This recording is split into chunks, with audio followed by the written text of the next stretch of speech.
In the previous video, we added templates to our website, and now we will create the homepage. Now this is where our Death Star Daily website will finally start to get its identity. Of course, we can use the CMS to create all sorts of websites. Basically, all you need to do is change the front end's looks.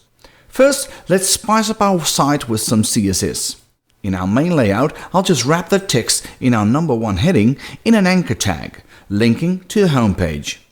And then I'll open up style.css and add a selector for that anchor.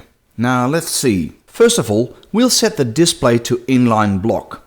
And then we'll need to add a background. Let's take a background image of one of my Darth Vader dolls, like so. And then we'll set the height to 70 pixels. And we'll set the padding to 20, 0, 0, 90 pixels. So that we'll have a top padding of 20 and a left padding of 90. And then we'll just set the color to black.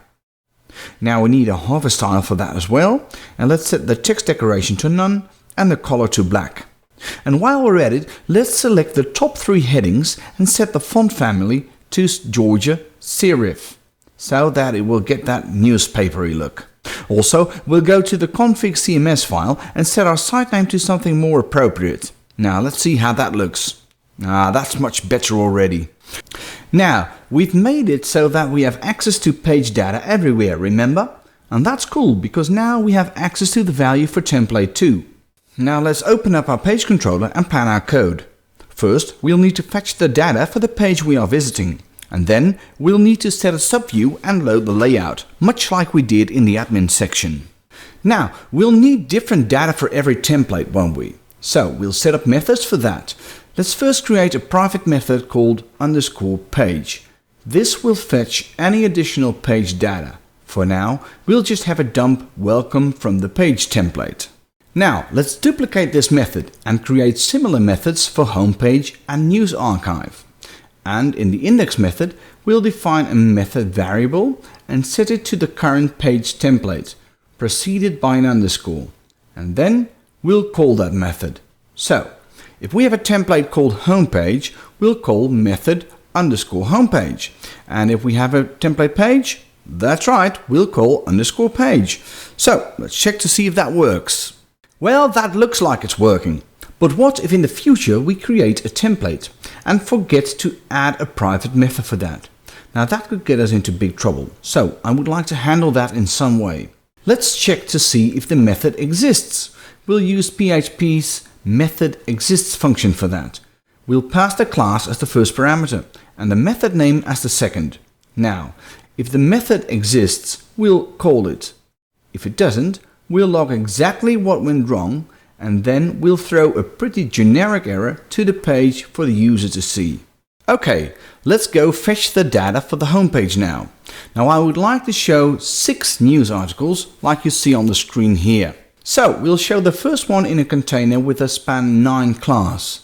The second and third will be in a span 5 and a span 4 class. And number 4 through 6 will be in the span 3 class. So let's go to the homepage method and fetch those articles. First, we'll load the article model. And then we'll use action record limit to limit the result of the next query to 6 articles. And then we'll create a variable called this data articles. And then we'll just set it to using the get method from the article model. And that should give us 6 articles to work with. Now, in the index method, let's set a subview. It will be equal to our template. We'll implement this subview much like we did in our admin layout. So, it's back to the main layout for the front end. Let's cut this bit here and instead load a new view file. It will live inside of the templates folder and be equal to the subview that we just set. Now, let's create a new view folder called templates.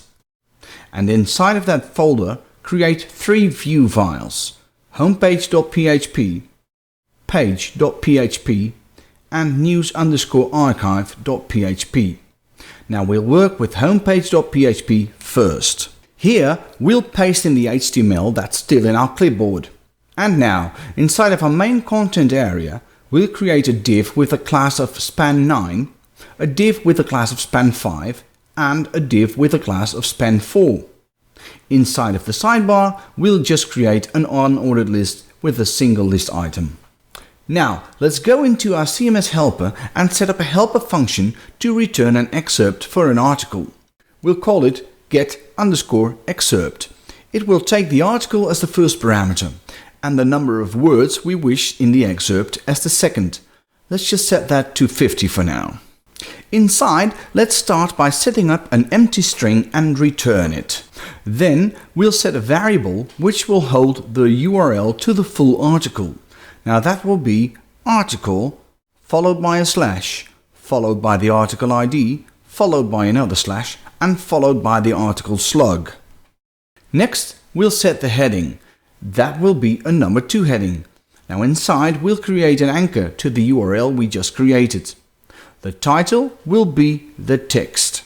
Now, before we go any further, let's first go back to our homepage view and call that function for the first article. We'll just do getExcerpt article 0. Now let's check to see if we're getting anything. Yep, that looks fine to me. Let's continue with our getExcerpt function. Now, the second thing to add to our string is a paragraph tag. And inside we'll add the article body. But first, we'll strip any HTML tags that we might have. And next, we'll run it through our escape function. Now all we need to do is find a way to cut the text off at a certain number of words. To do so, let's create another helper function. We'll call it limit to num words. It will take 2 parameters. The first one will be string and the second will be the number of words. Now first we'll set an excerpt variable, and that will be an array that is created by running the string through explode. We will explode the string by spaces, meaning that every word will be a key in the array. Now the PHP explode function takes a third parameter as well, and this is where you can set the limit, and we'll set it to numWords plus 1. And now we'll do a conditional. If the number of items in the excerpt array is greater or equal to the number of words, then we'll just pop that from the array, and that will give us an array limited to the maximum number of words. And then we'll implode the excerpt array and we'll use a space to do so. So we'll sort of glue all these words together with spaces in between. And then we'll just run excerpt. Now let's just see what that gets us. Well, what it gets us is a big fat error, and that's because we have a missing argument. Now what we're looking for here is the second argument in limit to numWords, and that should be equal to numWords. Now let's see what that gets us. Well, that looks like it's been cut off. Let's check. If we change the number of words, we should see a difference. Yep, that's 5 words alright. Now let's set the number of words back to 50. The final thing to do is add a read more link. Now we'll just add another paragraph tag, and it will contain the same anchor as in the number 2 heading. Only the anchor text will be read more, and the title will contain the article title. Now, one final check. Yep, looking fine and dandy there. So let's create excerpts number 2 and 3 as well. Here's number 2, and here's number 3. Let's just add one conditional here. The article needs to be set before we can get the excerpt. That's conditional for number 1 and number 2 as well. Now it's just one more final check in the browser here. Well, we're almost there, but I think we need to wrap the first article into a div with a class of row. And let's do the same for the other articles as well. And now let's check to see if we should adjust the number of words for every article. Well, 50 is okay for the first and second one. Let's set the third one to 30 though. Also, I would like to add a pub date, so let's add that to the excerpt function right underneath the heading. A p tag with the class of pub date, and we'll wrap it around the article pub date, which will run through our escape function. Now let's also add some styling for that pub date. Let's set font style to italic and font size to 0.9em. And check that. Yep, all good. Now, the last thing to do is create a list of article titles to display in the sidebar. Now we will be reusing that list in other views as well. So again, we'll create a helper function for that. We'll call it article links. it will take an array of articles, and let's loop through the article array and do the following. First, we'll set the URL like we did before, but instead of just copying that code, let's give that its very own function. We'll call it article_link, and it will take the article as a parameter. And then it will return the link. So we need to set it here, and we need to set it there. Now we want to return an unordered list, so we'll start by opening up a UL tag, and at the end we'll close it.